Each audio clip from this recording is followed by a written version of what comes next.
अच्छा देखो, इसमें ये 21.1 है, ठीक है। इसमें केस 1 सॉल्व करना होता है। ये पार्शियल फ्रैक्शन का केस 1 है, ठीक है।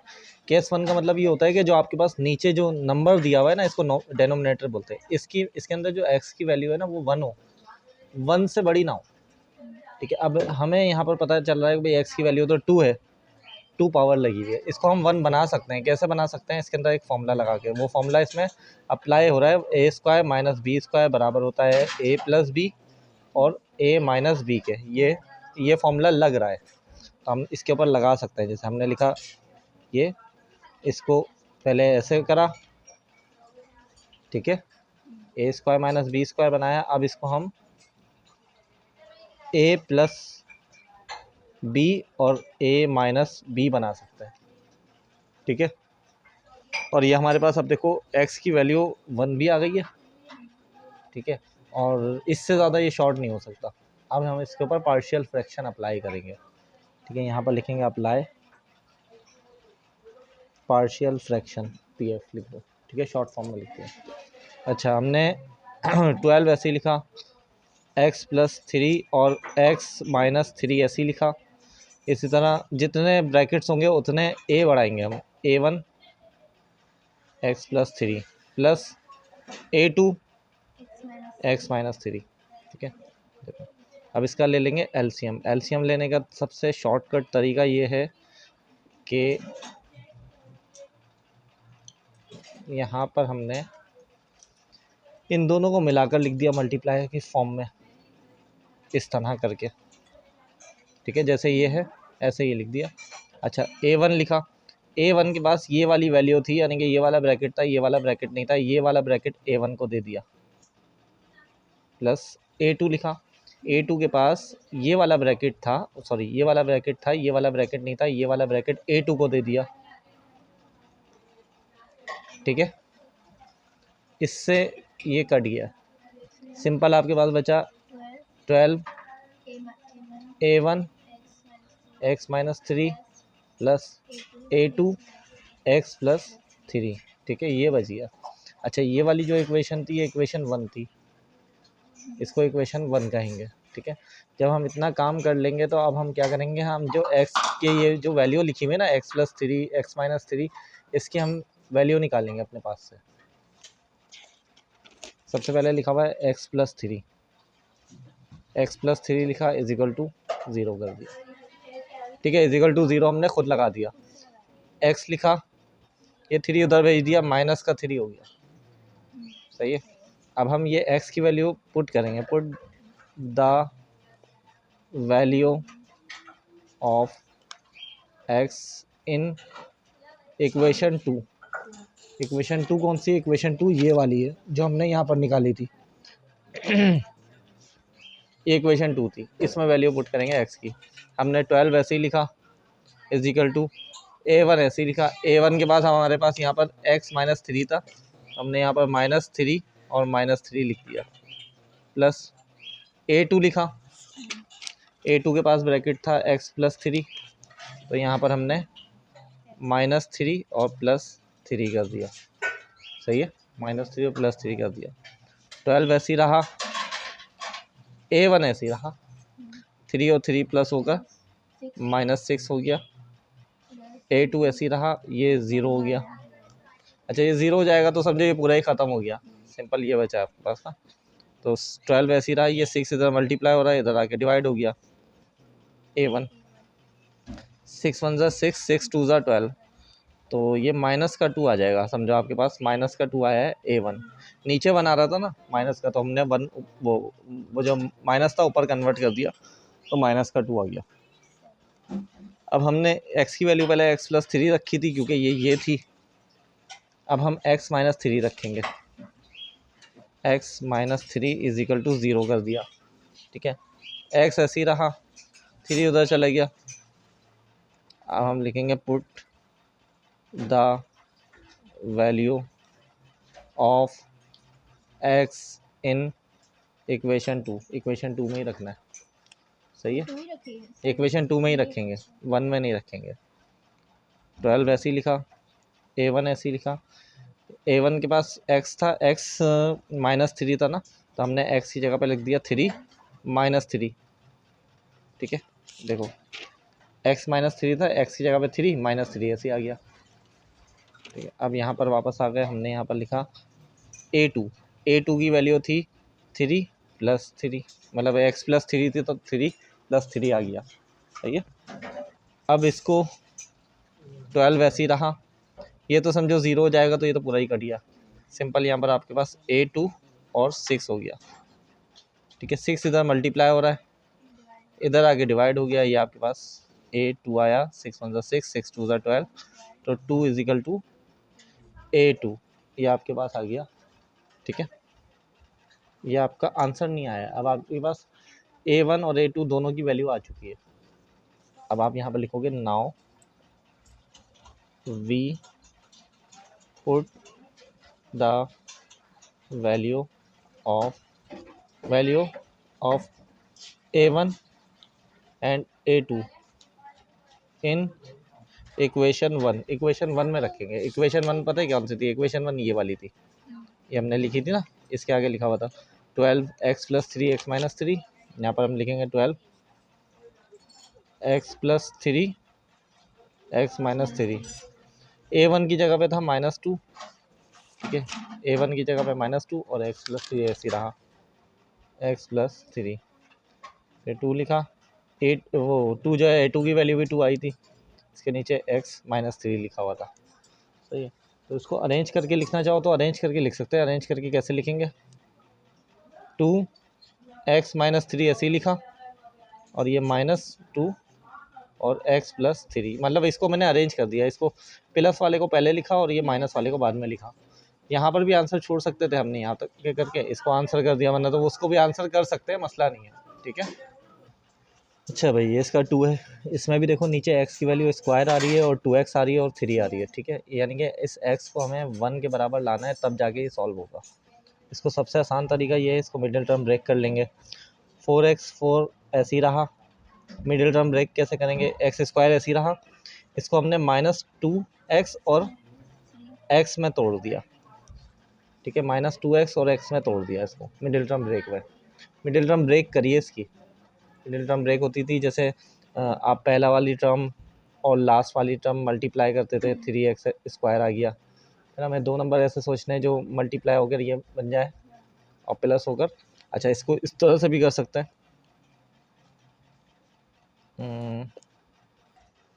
अच्छा देखो, इसमें मिडिल टर्म ब्रेक कैसे करी हमने पहला वाला टर्म और लास्ट वाला टर्म लिखा, पहला टर्म और लास्ट टर्म लिखा, ये मल्टीप्लाई होकर आ गया। ठीक है, अब हमने 2 नंबर सोचने हैं जो मल्टीप्लाई होकर यही बने, तो ये 3x x से मल्टीप्लाई करेंगे तो यही बन जाएगा, और 3x में से अगर हम x माइनस करेंगे तो 2x बनेगा, जो कि सेंटर वाला था। इसी तरह हमने यहाँ पर इसको करेक्ट कर लिया। मैंने पहले 2x लिख दिया था, तो मैंने इसको भी करेक्ट कर दिया। ठीक है, अच्छा अब 4x - 4 स्टार्ट वाला ऐसे ही रहा, इन दोनों में से कॉमन ले लेंगे। इन दोनों में से कॉमन आपके पास x है और x - 3 बचा है, क्योंकि 2x थे, एक x बाहर आया, इसका एक x बाहर आया, -3 बच गया। अब यहाँ से देखते हैं, यहाँ पर कुछ भी कॉमन नहीं है, तो +1 लिख दिया और इसको ऐसे ही पैक कर दिया। ठीक है, यहाँ पर कुछ भी कॉमन नहीं था, इस जगह पे कुछ भी कॉमन नहीं था, हमने 1 कॉमन लेके, मतलब 1 को लिखकर इसको पूरा पे को पैक कर दिया। 4 ऐसे ही रहा, x - 4 ऐसे ही रहा। अच्छा, इन दोनों में से कॉमन ले लिया तो x - 3 और x + 1, इन दोनों में से कॉमन लिया, एक आ गया, इसको और इसको पैक कर दिया। अब इसके ऊपर अप्लाई कर सकते हैं पार्शियल फ्रैक्शन, तो अब लिखेंगे अप्लाई PF, पार्शियल फ्रैक्शन। ठीक है, 2 ब्रैकेट्स आ गए ना अब आपके पास। 4x - 4 ऐसे ही लिखा, नीचे x - 3 x + 1 = डाला, A1 लिखा, A1 के नीचे आ जाएगा x - 3 प्लस A2 लिखा, A2 के नीचे आ जाएगा x + 1। ठीक है, ये आपके पास ये आ गया। अच्छा, इसको ऐसे ही उतारेंगे जैसे पिछले वाले सवाल में करा, सेम ये ऐसे ही उतरा, x - 3 ऐसे ही उतरा, x + 1 ऐसे ही उतरा, इसका एलसीएम ले लिया, इसका एलसीएम लिया तो एलसीएम लेने में ये यही आ जाएगा x माइनस 3 x प्लस 1, ठीक है। a1 ऐसे ही रहा, a1 के पास ये वाला ब्रैकेट है, ये वाला ब्रैकेट नहीं है, a1 को ये वाला ब्रैकेट दे देंगे यानी कि x प्लस 1 दे देंगे। इसी तरह a2 को ये वाला ब्रैकेट दे देंगे x माइनस 3 वाला। इससे ये कट गया, सिंपल आपके पास बचा 4x माइनस 4 और a1 बचा, x प्लस 1 बचा, प्लस a2 बचा और x माइनस 3 बचा, ठीक है। ये इक्वेशन 2 हो गई, इक्वेशन 1 ये थी, ठीक है। अब हर सवाल में ऐसी तरह से होगा, ठीक है। बहरहाल इस a1 के नीचे x माइनस 3 है, पहले हम इसकी वैल्यू निकाल लेते हैं। x minus 3 is equal to 0, x की वैल्यू आ गई प्लस का 3। Put the value of x in equation 1, ठीक है। वो सॉरी इक्वेशन 2, इक्वेशन 2 में लिखेंगे। 4 ऐसी रहा, यहाँ x था, यहाँ पर भी हमने x की वैल्यू लिखी, माइनस डाल के 4 लिखा, ठीक है। a1 ऐसी लिखा, यहाँ x था, यहाँ पर a की वैल्यू आ गई, सॉरी x की, प्लस a2 लिखा, यहाँ पर x था, यहाँ पर x की वैल्यू आ गई, ठीक है। 4 ऐसी रहा, 4 में से 3 गया तो माइनस का 1 बचा, ठीक है। a1 ऐसी रहा, ये हो गया 4 और ये तो 0 हो जाएगा क्योंकि 3 में से 3 गया 0 और 0 इससे मल्टीप्लाई हो गया 0 हो जाएगा। चलो 4 1 ज़ा 4 हो गया माइनस का, ये 4 इधर मल्टीप्लाई हो रहा था, इधर आके डिवाइड हो गया, ये a1 आ गया। 4 1 ज़ा 4, 4 1 ज़ा 4, ये आपके पास a1 की वैल्यू आ गई 1, सही है। अब a2 निकालेंगे, a2 निकालने के लिए वो सॉरी a2 की वैल्यू निकालने के लिए a2 के नीचे वाले डिनोमिनेटर को देखेंगे, ये है x प्लस 1, हमने यहाँ पर लिखा x plus 1 is equal to 0, x ऐसे ही रहा, 1 उधर चला गया, माइनस का 1 हो गया। फिर इसके बारे में लिखेंगे put the value of x in equation 2, ठीक है। 4 ऐसे ही लिखा, x माइनस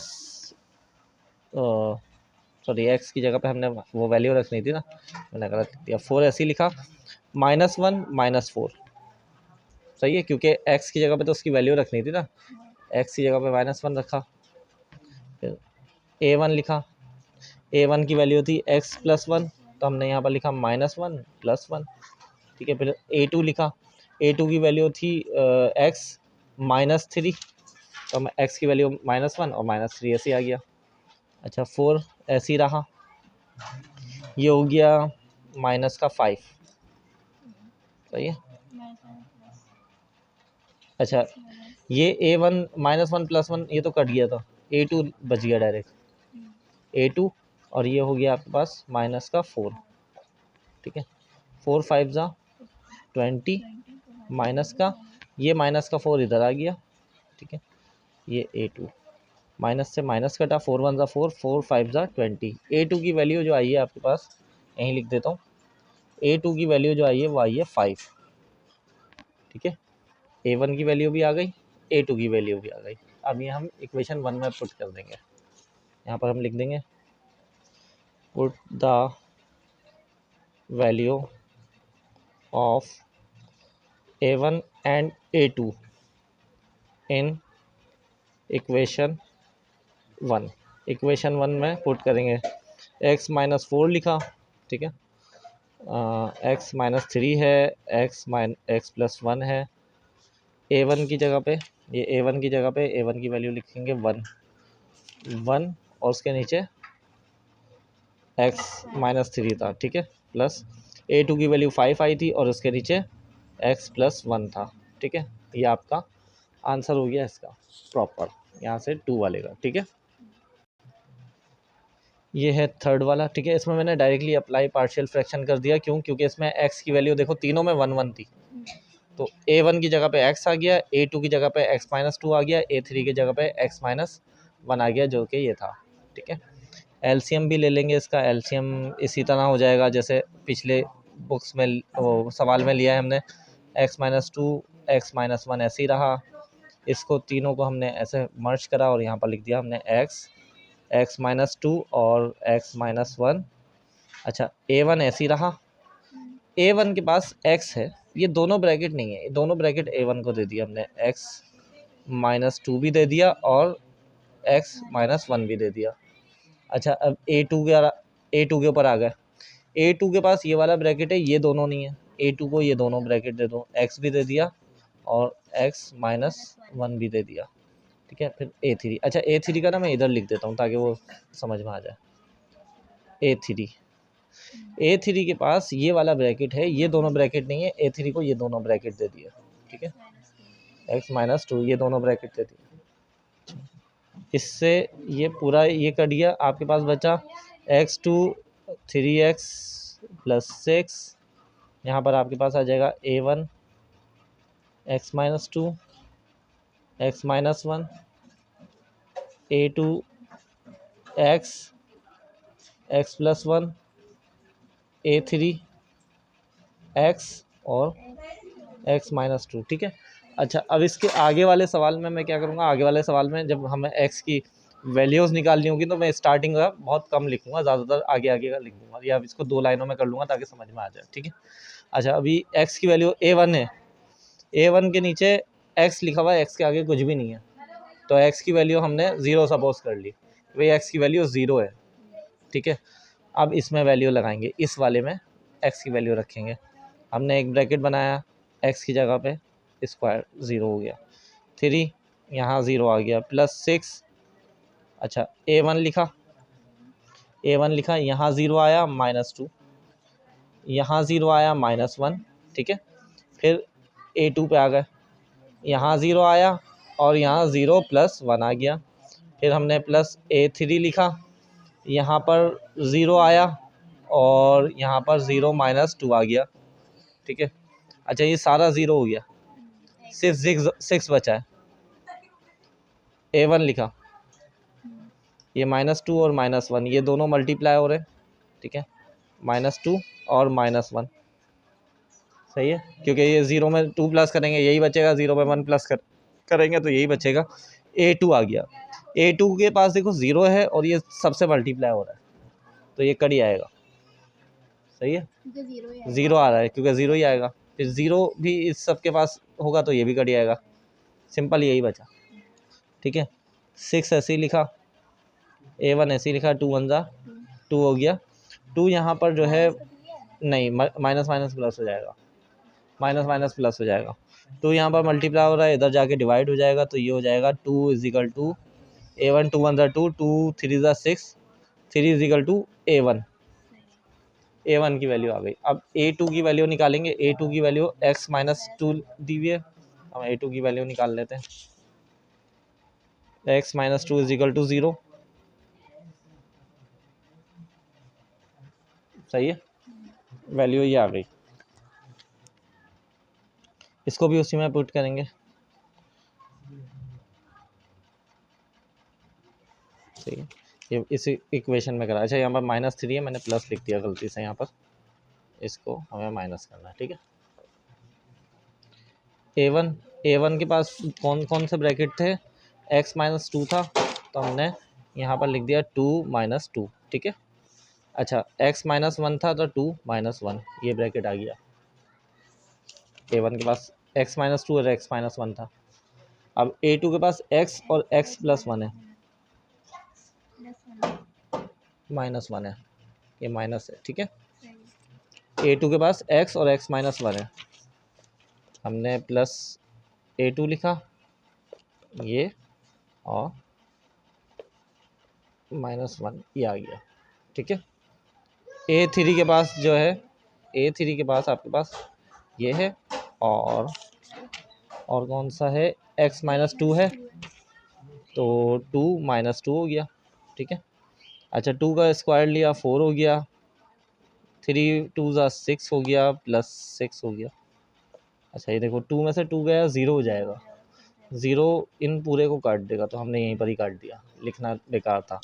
इसी तरह यहाँ पर भी देखा जाए तो A3 भी 0 हो रहा है, क्योंकि ये 2 में से 2 गया, 0 हो गया, 0 इन सब से कट जाएगा, सिंपल A2 बचेगा। तो हमने यहाँ पर A2 लिखा, अच्छा 2 लिखा, 2 और ये 2 में से 1 गया तो 2 ही बचेगा, सिंपल 2 ही बचा, ठीक है। अच्छा ये -6 + 6 कट गया, 4 बचा, ये 2 यहाँ पर मल्टीप्लाई हो रहा था, इधर आके डिवाइड हो गया, 2 1 ज़ा 2, 2 2 ज़ा 4, तो ये हो गया A2 = सही है। अब A3 की बारी आ जाएगी। A3 के लिए हम x की वैल्यू निकालेंगे। x - 1 था, हमने लिखा x - 1 = 0, x ऐसे ही रहा, 1 इधर आ गया, ठीक है। अब ये भी हमें उसी में पुट करना है, तो हमने इसकी जो है वैल्यू लगाना शुरू कर दी। 1 आ गया, यहाँ पर भी 1 आ गया, +6 आ गया, A1 ऐसे ही लिखा, A1 के पास x - 2 था ना, तो हम लिखेंगे 1 - 2, और x - 1 था तो 1 - 1 आ गया, ठीक है। इसी तरह A2 है, A2 के पास आपके पास 1 आया और 1 - 1 था, तो यहाँ पर 1 - 1 आ गया, ठीक है। फिर A3 लिखा, A3 के पास 1 था और 1 नहीं, A3 के पास यहाँ पर है ना, A3 के पास 1 - 2, 1 - 2 हो जाएगा, ठीक है। अच्छा 1 का स्क्वायर तो 1 ही रहा, और ये माइनस का 3 हो गया, ये प्लस का 6 हो गया, ये 1 में से 1 गया, कुछ नहीं बचा, ये पूरा कट जाएगा, ठीक है। A2 भी कट जाएगा, क्योंकि A2 के पास भी 1 में से 1 जाने वाला था, A3 बचा। अब देखो 1 ऐसे ही रहा, और ये 2 में से 1 गया, तो ये माइनस का 1 बचा, ठीक है। अच्छा अब यहाँ पर देख लेते हैं, ये क्या है, 3 में से 1 गया, माइनस का 2 बचा, ये 6 आ गया। अच्छा A3 को जब हमने मल्टीप्लाई करा तो ये माइनस का A3 हो जाएगा, ठीक है। जब 1 से मल्टीप्लाई करेंगे तो माइनस का ही हो जाएगा ना, A3 को 1 से मल्टीप्लाई करा तो माइनस का रहेगा ना, सही है।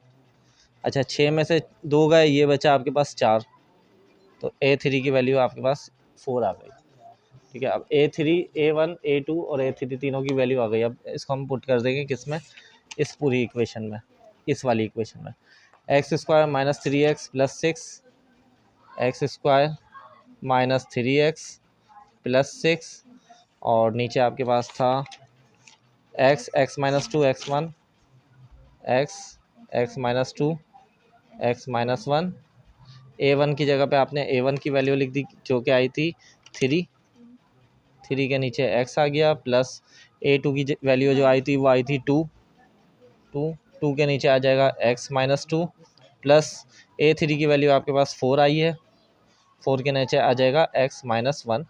ये आपका आंसर हो गया, तीनों कवर हो गया।